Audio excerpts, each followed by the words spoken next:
오늘은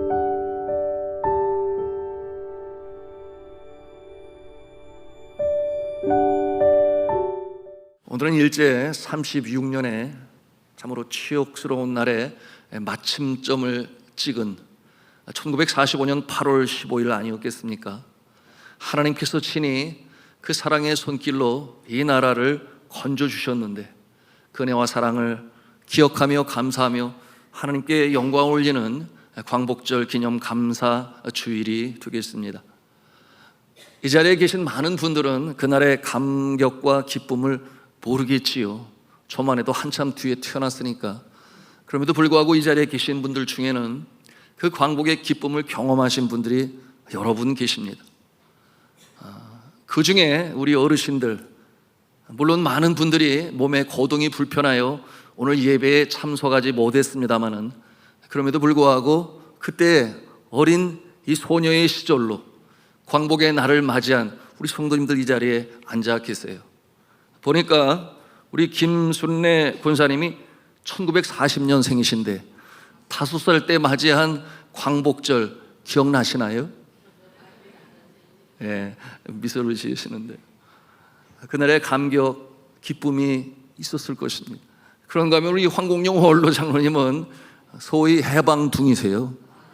그래서 아마도 그 느낌은 같지 않았을 테지만 그래도 그 감격 속에 새 역사의 출발에 또 귀한 모습이 아니었나 그런 생각을 해보게 됩니다.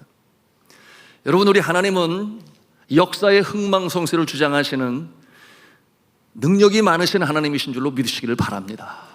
그러므로 우리가 주를 신뢰합니다. 그로부터 80년이 흐른 이 즈음에 얼마나 잘 사는 나라가 되었습니까?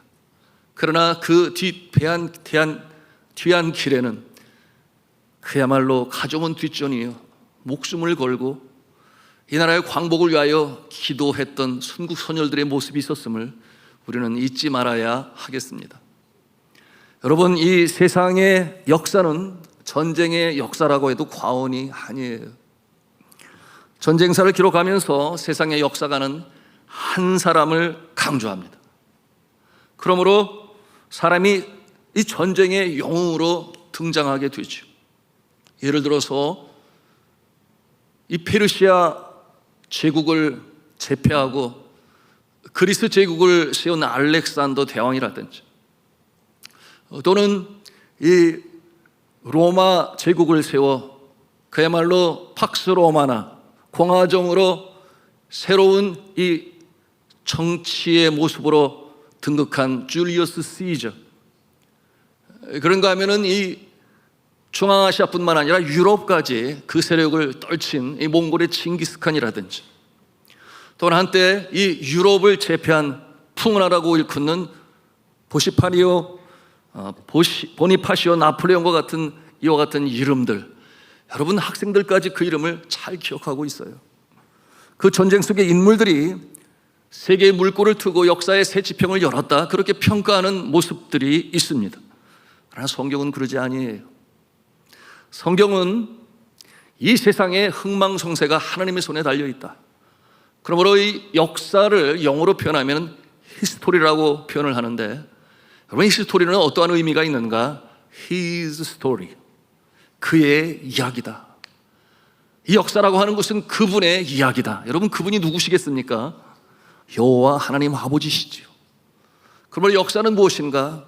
하나님께서 그 주권적인 손길을 가지고 여러분 역사의 순간마다 주관하시고 이끌어 가시는 과정이다, 그렇게 표현할 수 있겠습니다.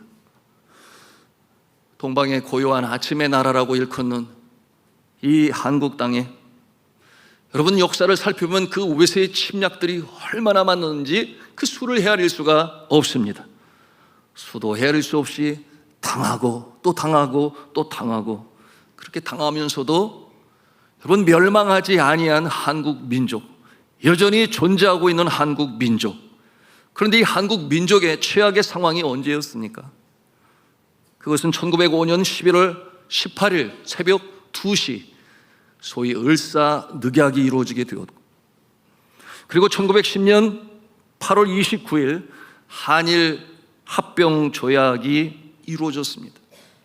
여러분, 우리나라는 나라의 주권을 잃어버리고 일본 제국의 속국이 되고 식민지가 되고 말았습니다.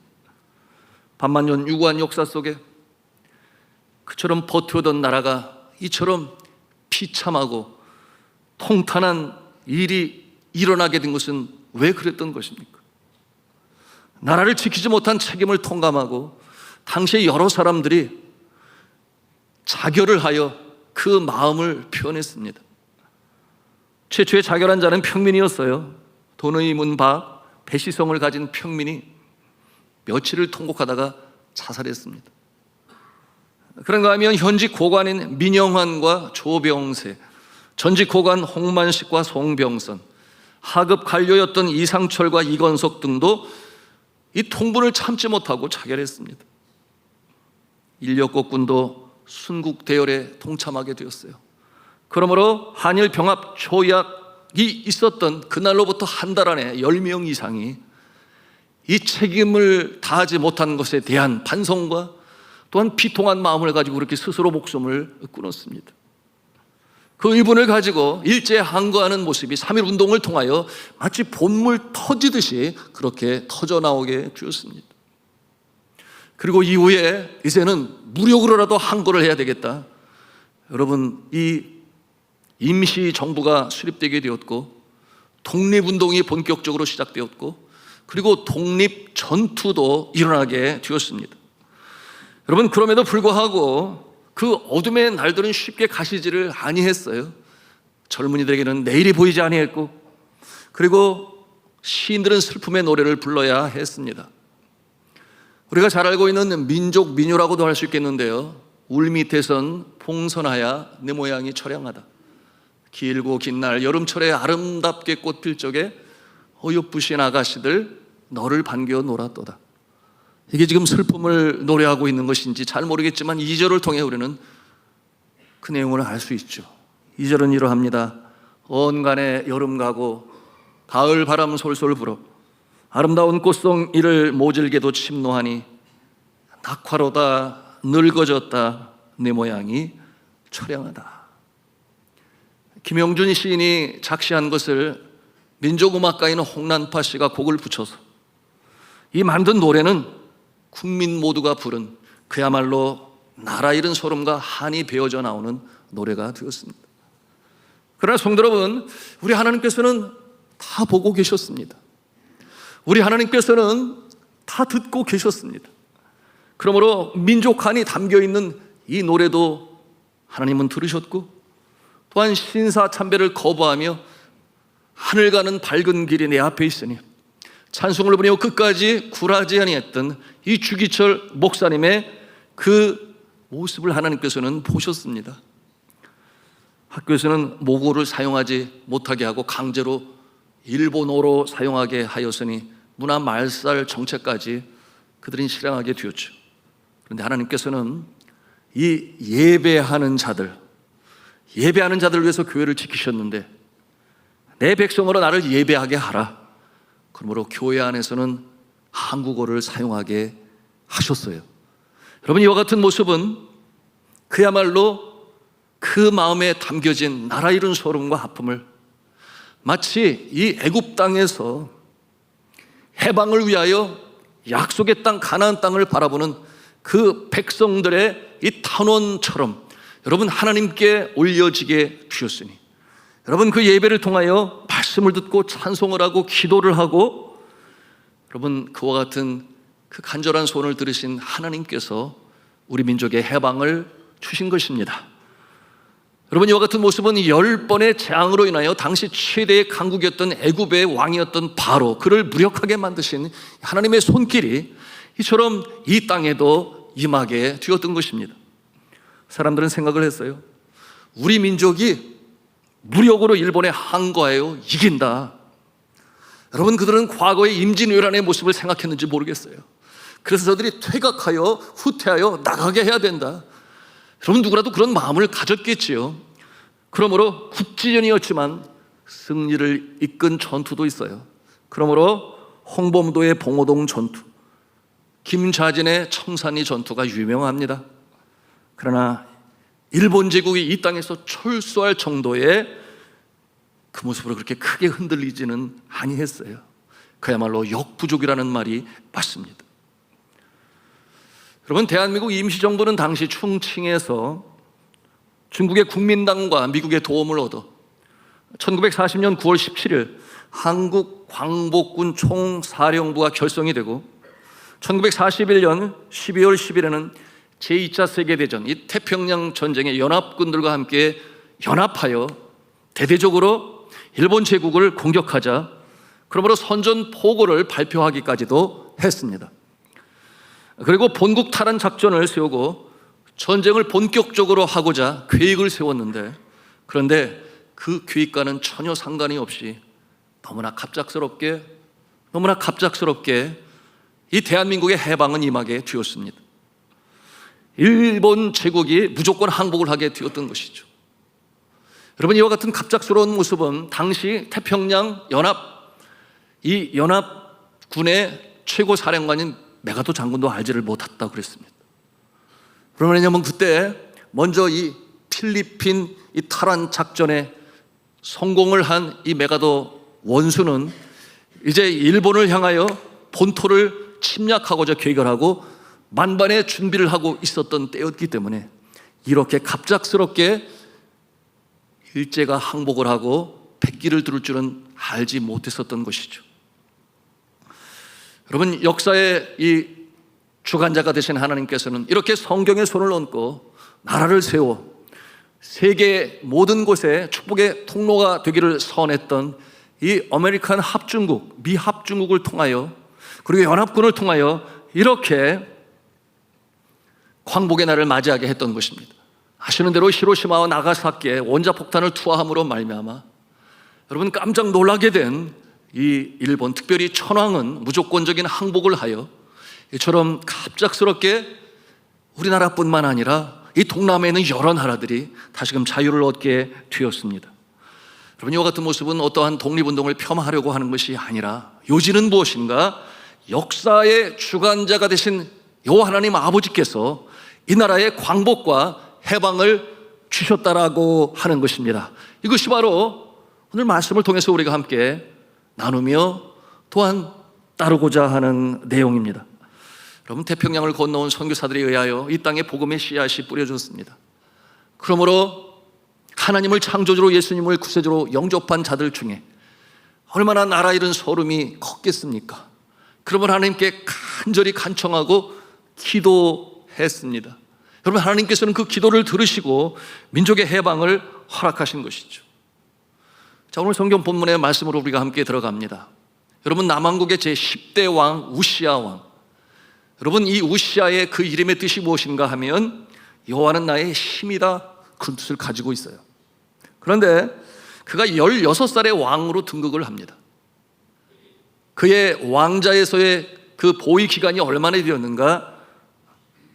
무려 52년이나 돼요. 이 같은 모습은 북왕국 이스라엘과 남왕국 유다의 모든 열왕들이 다 합하여 그들 중에서 가장 오랫동안 이 왕자를 차지하고 역사를 이루었던 인물이 우시야 왕이에요. 그런데 이 우시야 왕은 그 업적으로 인하여, 치적으로 인하여 많은 사람들에게 인정을 받게 되었습니다. 그러므로 심지어는 평가하기를 제2의 솔로몬의 시대를 열었다라고 할 정도로 그렇게 치세를 잘하였습니다. 그는 많은 건축을 했어요. 그러므로 엘라시라는 성읍을 재건하여 유다 왕국에 복귀시키고 또한 블레셋을 치고 확보한 땅에 성읍을 세웠습니다. 예루살렘에서는 성 모퉁이 문과 골짜기 문과 성벽 위에 망대를 세웠고 뿐만 아니라 광야에까지 영토를 확장하여 광야에 망대를 세우고 사람이 살아가는데 꼭 필요한 이 물, 그러므로 많은 이 물 저장고를 만들었습니다. 구원과 평화의 농장으로 만들어 많은 가축을 기르게 하였고 여러 산을 포도밭으로 만들어서 그야말로 수확을 통해 태평성대를 누리게 되었습니다. 전쟁에서도 마찬가지였습니다. 그는 승리했어요. 그러므로 그의 휘하의 군대가 30만 7,500명이라고 했는데 보통 군인이 아니라 그들은 건장하고 싸움에 능하였다 그랬습니다. 블레셋과의 전쟁에서 이기고 아라비아 사람들 40족속을 물리치고, 그러므로 그 북국 강병으로 인하여 이웃 족속인 암몬은 이 우시야 왕 남왕국 유다의 조공을 바치는 그 모습이 되었습니다. 또한 신식 무기를 만들어서 군사력을 더욱 강화하였습니다. 그러니 군사력에 있어서 그 강성함이 하늘을 찔렀습니다. 여러분, 이와 같은 모습을 바라보면서 우리나라의 모습을 한번 비교하여 생각해 보시기를 바랍니다. 그럴 때 오늘 말씀이 우리에게 주시는 영적 교훈이 있습니다. 이처럼 그가 강한 유다를 세우고 번영을 이룰 수 있었던 이유는 무엇이었을까요? 그것은 그는 하나님을 찾았습니다. 그리고 하나님은 그를 찾는 자에게 힘과 능력을 허락하셨습니다. 그것은 오늘 이 시대를 살아가면서 복된 인생으로 살아가는 그 원칙이 무엇이냐라는 것을 우리에게 보여주는데요, 우리는 전심으로 하나님을 찾아야 하고, 또한 우리 하나님께서는 전심으로 찾는 자를 만나주시고 또한 힘과 능력을 주시는 줄로 믿으시기를 바랍니다. 여러분, 이처럼 어려운 때, 대한민국이 주권을 이뤘을 때, 여러분, 이 나라 백성, 특별히 복음을 듣고 예수를 믿은 자들은 어떠한 모습이었는가? 여러분, 제가 가끔 이 애국가에 대해서 언급을 하는데, 저는 이 애국가는 찬송가다 그렇게 믿고 있습니다. 작사가가 누구겠습니까? 하나님을 경외하고 그리고 신실한 모습으로 살았던 이 애국지사, 여러분, 이 작사가는 도산 안창호 선생이요, 또한 윤치호 선생님이신데, 여러분, 이 도산 안창호 선생님은 장로교 신자예요. 윤치호 선생님은 감리교 신자예요. 여러분, 그들은 이 아름다운 가사를 만들어 함께 부르곤 했는데, 동해물과 백두산이 마르고 닳도록 하나님이 보호하사 우리나라 만세. 여러분, 당시 스코틀랜드 민요 올드 사인에, 물론 찬송가에도 그 곡이 있습니다마는 그 곡조에 맞춰서 여러분이 애국가를 부르게 되었으니, 동해물과 백두산이 마르고 닳도록 하나님이 보호하사 우리나라 만세. 그 슬프고 아픈 마음에 위로를 얻기 위하여 여러분, 이 노래는 찬송가가 되기도 하고, 그런가 하면은 일본 제국의 군대와 전투하기 전에 용기를 북돋기 위하여 독립 이 투사들의 군가가 되기도 했습니다. 여러분, 이와 같은 이 찬송을 부르는 이 나라의 어려움 속에 있는 백성을 하나님이 외면하시겠습니까? 그렇지 아니하시죠. 하나님께서 그 찬송을 받으시고, 그래, 너희들이 나를 경외한다면 내가 이 어려움 속에서 너희를 건지리라. 이것이 하나님께서 역사하신 모습인 것입니다. 여러분, 우리 민족을 일제로부터 건지신 하나님 아버지께서는 우리나라를 얼마나 많이 사랑하셨는지, 여러분, 6.25 동족 이 상쟁의 모습 속에서 여러분, 낙동강 전투 다 아십니다. 배수진을 쳤어요. 더 이상 밀리면 어떻게 되는 겁니까? 어떻게 되겠어요? 저 북한과 같은 모습이 되었겠지요. 하나님께서 이 나라 백성 그 예배를 받으시기 위하여, 여러분, 공산주의가 아닌 자유민주주의 국가로 세우시기 위하여 여러분, 이 나라를 지켜 보호하셨으니, 여러분, 당시에 부산 초량교회를 중심으로 피해 나눈 주의 종들과 또한 중직지달이 함께 모여 여러 날 기도회를 갖게 되었습니다. 얼마나 기도를 많이 했는지 여러분, 초량교회의 마루바닥이 콧물과 눈물로 흥건해졌다고 그랬어요. 그러는 가운데 어떤 역사가 일어납니까? 기도회가 마치자마자 여러분, 유엔 연합군 16개 국가가 이 나라를 구하러 젊은이들이 목숨을 바치려 이 땅에 오는 일이 시작이 되었고, 그런가 하면은 여러분 잘 아시는 대로 전세의 역전을 이룬 인천 상륙작전이 이제 감행이 되었으니, 여러분, 조수 간만의 차이로 인하여 그 높이가 최대 9m에 이르고, 그런가 하면 그 갯벌 얼마나 상륙작전의 장애물이겠습니까? 여러분, 그 모습이 4km에 달하여 그곳은 절대로 성공할 수가 없다. 여러분, 미국 이 국군 본부에서 발표한 통계 자료에 보면 5,000분의 1의 승리의 확률을 가지고 있다 그랬어요. 그 뜻이 뭐겠습니까? 성공할 수는 없다, 도저히 불가능하다, 그런데 기도하는 사람, 기도하는 장수 메가더를 통하여 기도하게 하셨고, 그리고 감행하게 하여 결국 이 놀라운 역사가 나타나게 되었으니, 여러분, 이 나라, 이 민족 하나님께서 사랑하시는 줄로 믿으시기를 바랍니다. 하나님께서 지키셔서 오늘도 이렇게 주 앞에 찬송하며 예배하는 이 모습, 우리 하나님께서 기뻐하십니다. 여러분, 시편 50편 15절에 하나님께서는 이런 약속을 하십니다. 우리 같이 한 음성으로 외치겠습니다. 시작. 환난 날에 나를 부르라. 내가 너를 건지리니 내가 나를 영화롭게 하리로다. 아멘. 오늘 21세기 초 대한민국은 세계에 아주 중요한 나라가 되었습니다. 그 존재감을 빛으로 뿜어내고 있을 정도예요. 경제적으로나 군사적으로나 이제는 열강들과 어깨를 겨루는 그 모습이 되었습니다. 여러분, 세계 근대 역사의 최초로 원조를 받는 나라에서 이제는 원조를 주는 나라가 되었으니, 도움을 받는 나라가 도움을 주게 되었으니, 여러분, 세상의 많은 나라들은 코리안 드림을 꿈꾸며 한국을 모델로 삼아 여러분 나라의 발전을 꾀하고 있습니다. 여러분, 그런가 하면 이 땅끝까지 이 복음을 전하는 일에도 하나님께서 한국 교회를 사용하셨으니, 여러분 오늘날 이 온 세상 171개 국가에 22,700명의 선교사를 파송하여 여러분 복음을 증거하는 나라가 되게 하셨으니, 여러분 하나님께서 우리나라 많이 사랑하시는 줄로 믿으시기를 바랍니다. 우리 좌우에 계신 분에게 서로 그렇게 좀 알려주세요. 하나님이 우리나라 많이 사랑하십니다. 하나님이 우리나라 많이 사랑하십니다. 그렇습니다.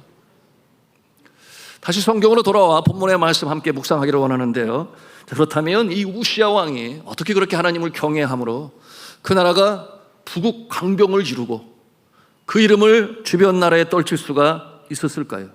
그 요인이 무엇이었겠습니까? 여러분, 그것은 바로 신앙교육이었습니다.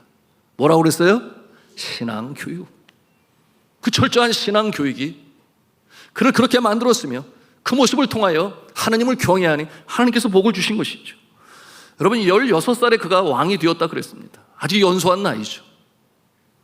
여러분, 그러므로 오히려 그 순수한 마음에 신앙교육을 그대로 실천하는 모습이었기 때문에 하나님께서 더 복을 주셨을 수 있습니다. 자, 오늘 말씀 3절 후반부에 보면 이러한 내용이 나와요. 그의 어머니의 이름은 아골라여 예루살렘 사람이더라. 여러분, 예루살렘 사람, 그곳에서 자라나고 성장했어요. 누가? 이 우시아의 어머니가. 여러분, 예루살렘은 이스라엘의 영적 센터의 보루였습니다.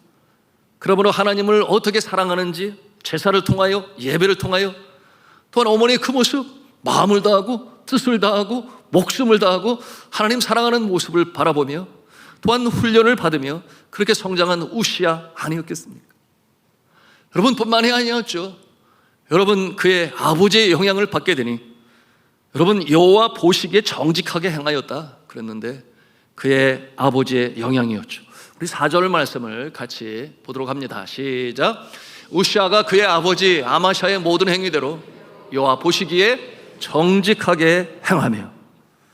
여러분, 자녀들에게 미치는 부모의 영향력이란 전부 다라고 해도 지나침이 없어요.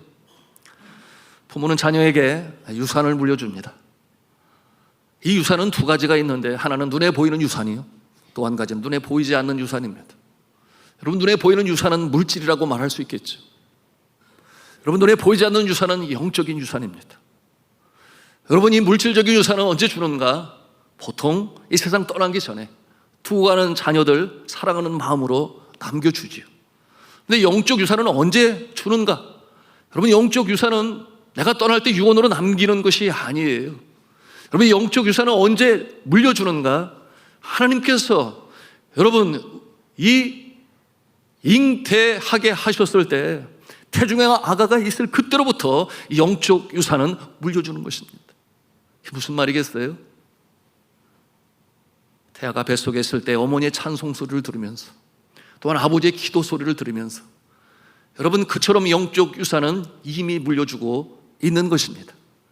여러분, 부지 불식간에 이 부모의 이와 같은 이 삶의 모습은 학습이 되고 또한 그들에게 영적 유산이 되는 것이니 여러분, 우리가 잘해야 하겠습니다. 본으로 보이며 살아야 하겠습니다. 우시아가 바로 그와 같은 모습으로 성장할 수 있었던 것입니다.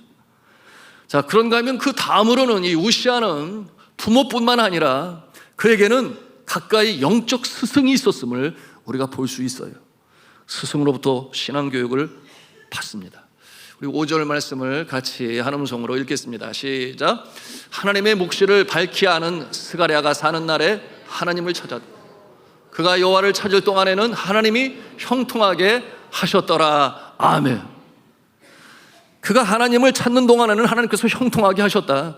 하나님을 찾지 않는 동안에는 그럼 어떻게 하실 것인가? 우리가 생각해 볼 수 있습니다. 그런데 그에게는 영적인 스승이 곁에 있음으로 말미암아 하나님의 묵시를 밝히는 일에 그에게 신앙적 도움이 되었고 또한 교육이 되어 그처럼 그 말씀대로 행하게 될 때 부국 황병을 이룰 수가 있었던 것입니다. 여러분, 우시아 왕이 그와 같은 선지자를 만났다고 하는 것은 참 감사할 일 아니겠어요? 그렇죠. 감사한 일입니다. 여러분, 이와 같은 모습은 오늘날 이 시대도 마찬가지예요. 여러분, 우리 주변에 하나님의 말씀을 일깨워주고 주의 말씀이 무엇인가를 밝히 설명하며 또한 그 길로 인도하는 일에 기도하며 조언을 주는 자가 있다면 여러분 감사하시기 바랍니다. 그를 존중하며 선대할 수 있어야 돼요. 여러분, 주님께서 주신 말씀을 밝히 깨닫고 아멘으로 받아들이고 실천하며 향할 때 놀라운 축복의 역사가 나타남을 믿으시기를 바랍니다. 그런데 안타깝게도 시간이 가면서 이 우시아가 변해갑니다. 어떻게 변해가는가? 그처럼 하나님을 경외하고 하나님 중심으로 살았던 이 우시아 왕이 자기 중심적인 모습으로 변해갑니다. 그처럼 전쟁에서 승리를 하고 나라가 부강하게 되고 또한 풍성한 모습으로 태평성대를 이루게 되니 그의 마음에 그래서는 아니 되는데 하나님께서 일의 주관자가 되셨는데 그것을 잊어버리고 내가 잘나서 나의 능력으로 나의 힘으로 이와 같은 것을 이루었지 라고 생각하는 모습, 여러분 그 마음을 빼앗기고 만 거예요. 그러므로 그가 그렇게 변하게 되는데요, 여러분 사람은 그와 같은 이 성향이 있습니다. 바벨탑을 쌓는 모습 말이죠. 여러분, 이와 같은 모습은 선대, 이 북왕국, 남왕국, 이 열왕들의 아킬레스 건이었습니다. 자신이 이루는 것처럼 생각하는 것 말이죠. 사람은 비슷한 성향을 가지고 있는데 등 따숩고 배부르면, 소위 세상 사람들이 여기는 이 성공을 하게 되면 여러분 그런 격언도 있잖아요. 개구리 올챙이적 생각하지 못한다. 개구리 올챙이적 생각하지 못한다. 그런 격언처럼 교만해집니다. 은혜를 잊습니다. 여러분, 이와 같은 모습, 자신의 의견이 강해지고 자신이 옳다라고 여기고 누군가가 참 충언을 하고 직언을 하고 옳은 말을 할 때에도 여러분 어떻게 합니까? 자기의 입맛에 맞는 말만 받아들여요. 들으려고 하지를 아니합니다. 여러분, 태평성대를 이루게 되니 점차로 위기의식이 사라지게 되고 그러므로 영적인 민감성은 떨어지고 시스템으로 돌아가게 되고 어련히 알아서 잘 해주니까 여러분 소위 이 무소불위의 권력의 마력에 취하여 그만 마음을 빼앗겨버리고만 이 우시아 왕, 어떤 결과가 있겠습니까? 우시아 왕이 하지 말아야 할 일을 하게 되는데 그 내용이 오늘 16절에 있어요. 우리 16절 말씀을 같이 읽겠습니다. 시작.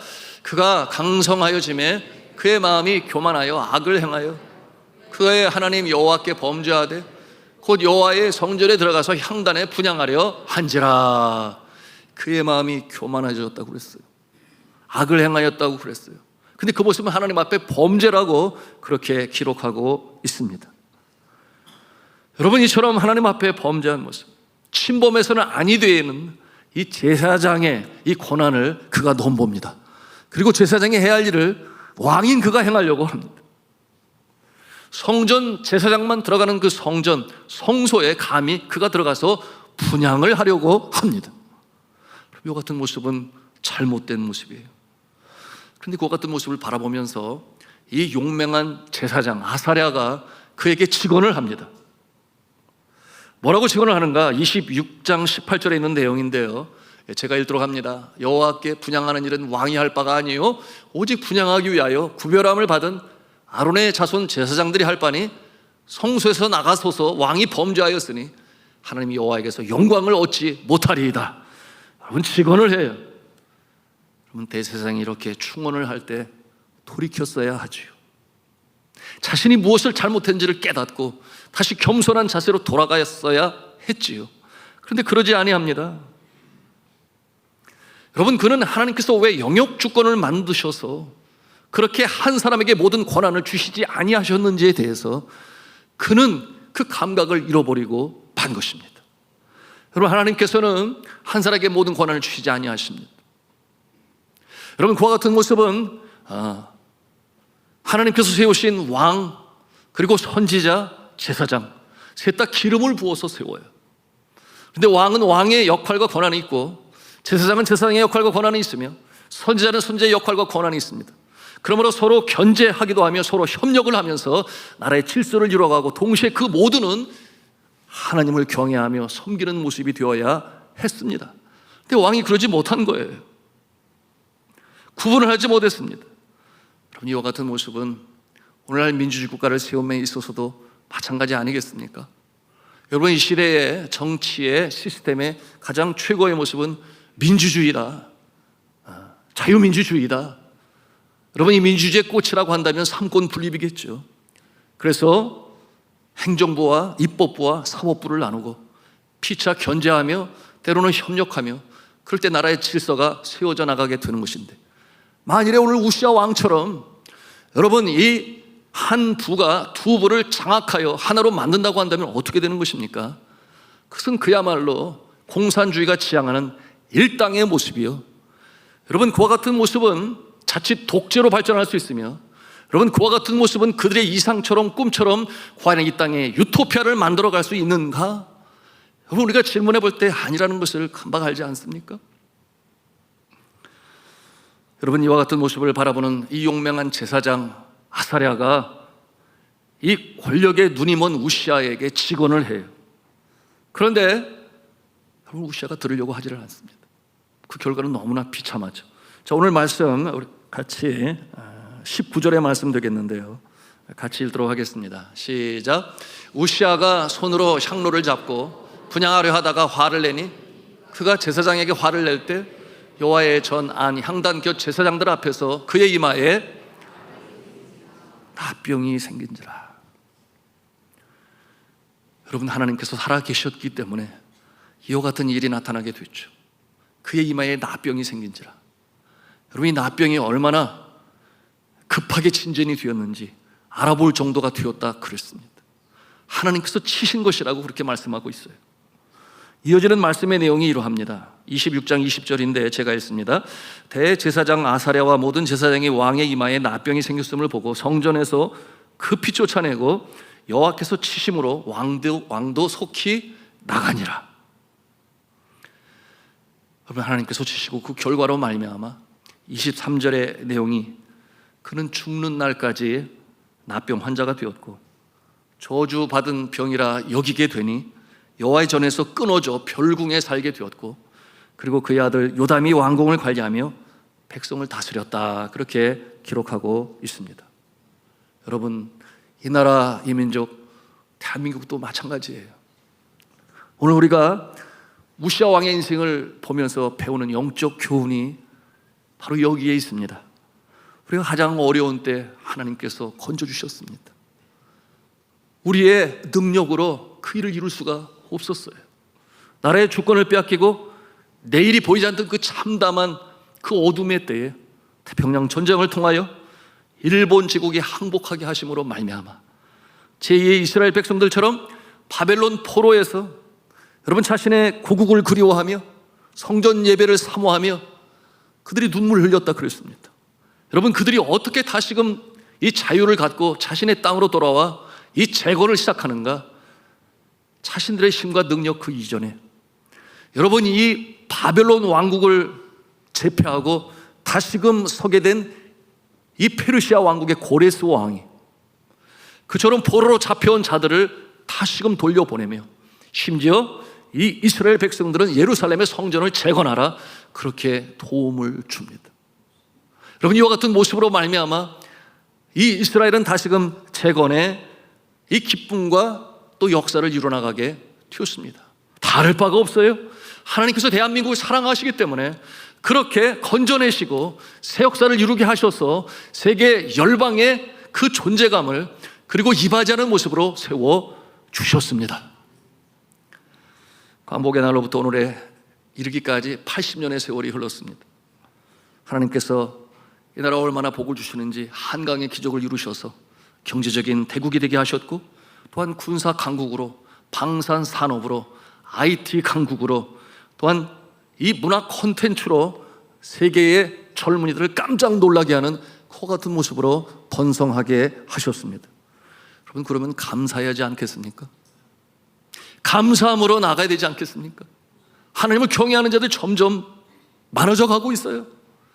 여러분, 그럴수록 더 감사하며 그야말로 하나님의 공의와 정의가 하수같이 흐르는 이와 같은 사회가 될 수 있도록 그야말로 각 처소에서 최선을 다해야 하는데, 여러분, 그와 같은 마음은 사라진 채 마치 내가 한 것처럼, 우리가 한 것처럼 여러분 그 교만함이 여러분 점점 많아지게 되고, 그러니까 하나님을 멀리하게 되는 것 아니겠어요? 신본주의가 아닌 인본주의가 이 땅에 여러분 근간을 흔들게 되니 그 결과는 무엇입니까? 오늘날 시대의 가장 큰 골칫거리, 아픔이 무엇이에요? 그처럼 마약 청정국이, 이제는 중학생들까지도 마약을 쉽게 구하는, 여러분 한 번 손대면 헤어나올 수가 없는 그 어려움 속에 처하게 되었습니다. 뿐만 아닌가요? 이 불만지수는 높아가고 행복지수는 떨어지고, 여러분 극단적인 선택을 하는 모습이 OECD 국가 중에 여전히 1위의 고공행진을 하고 있는 모습을 볼 때, 여러분 우리는 돌이킬 수 있어야 합니다. 우리는 다시금 여러분 이 본연의 자세로 돌아갈 수 있어야 하겠습니다. 가장 어려운 때 우리를 건져주신 주님의 은혜를 생각하며 우리가 여호와 앞에 돌아올 때 우리 주님께서 다시금 그 얼굴을 우리에게 비추사 여러분 다시금 이 나라 온전히 세워주실 줄로 믿습니다. 그러므로 이 땅에 하나님의 나라가 이루어지는 일에, 아버지 뜻이 하늘에서 이룬 것 같이 이 땅에 이루어지는 일에 그 역사를 우리 하나님께서는 다시금 이루어 나가시게 되실 것입니다. 자, 이제 말씀을 맺습니다.